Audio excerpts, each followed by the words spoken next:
right, man. I'm gonna say something that might sound a bit harsh at first, but honestly, most students don't fail because they're not smart. They fail because they are unbelievably good at wasting their time. Like they have turned procrastination into a full-time career. And the crazy part is they don't even realize it. They think they're trying when in reality they're just busy doing nothing. You know what I mean? Ugh, bro, that hits way too hard because I've literally been there, sitting at my desk with my books open, telling myself, yeah, today I'm gonna study properly. And then somehow I end up scrolling for 2 hours, watching random videos that I didn't even plan to watch, laughing at memes, checking messages. And then at the end of the day, I feel this heavy guilt like, what did I even do today? Ha ha ha ha, it's actually painful. Exactly. And that's the first way students waste their time. They confuse being active with being productive. Like, just because you sat with your books doesn't mean you studied. Just because you watched an educational video doesn't mean you learned anything. And deep down, they know it. But they keep lying to themselves because it feels easier than facing the truth. And bro, can we talk about the biggest time killer of all? Phones, like seriously, these devices are designed to trap you. You open your phone for one small thing, just one, maybe to check a message or search something. And boom, 30 minutes gone, 1 hour gone, your focus destroyed, your brain tired, and you didn't even realize when it happened. It's like a black hole for time. Yeah. And the worst part is the I'll just check for 5 minutes lie. Like, bro, no one in history has ever checked their phone for just 5 minutes. It always turns into more because every app is fighting for your attention, notifications, recommendations, endless scrolling. It's literally engineered to keep you there. Ugh! And then there's the emotional side of it. Like after wasting all that time, you don't feel relaxed, you feel worse. You feel stressed, guilty, behind, and then because you feel bad, you go back to your phone again to escape that feeling. And it becomes this toxic cycle.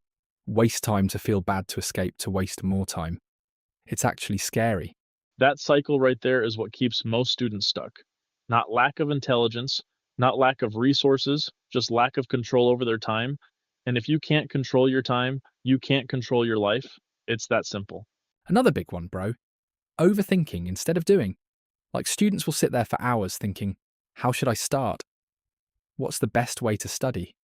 What if I fail? And they just stay stuck in their head instead of actually opening the book and doing the work. Like, bro, just start. Even if it's messy, just start.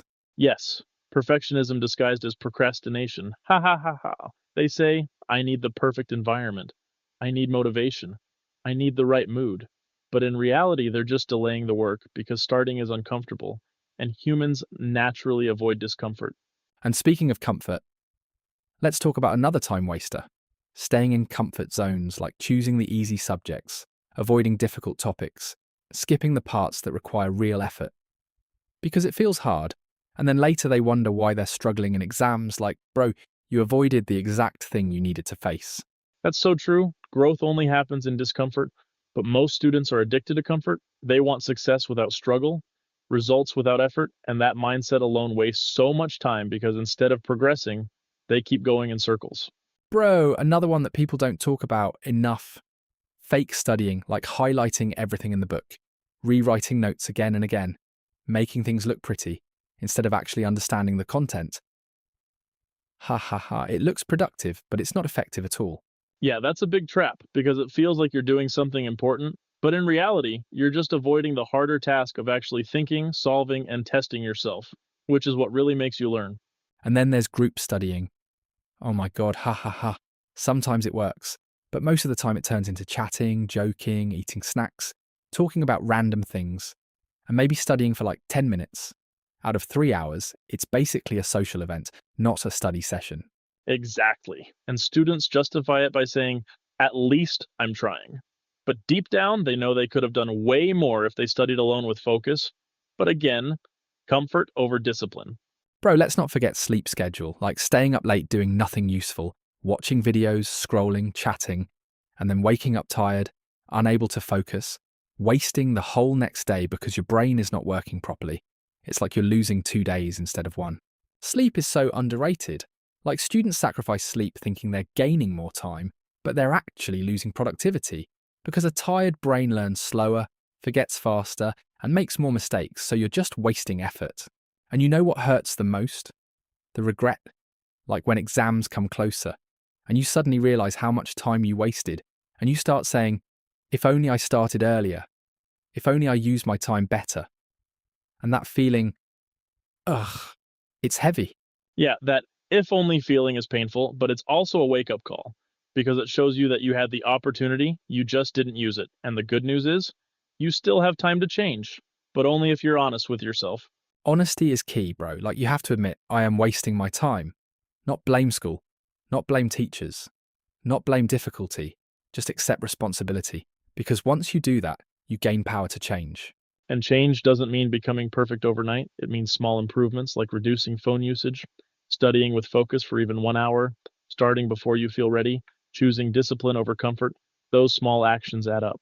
Exactly, and once you start seeing progress, even small progress, it feels good, like really good, and that feeling motivates you more than any video or speech ever could.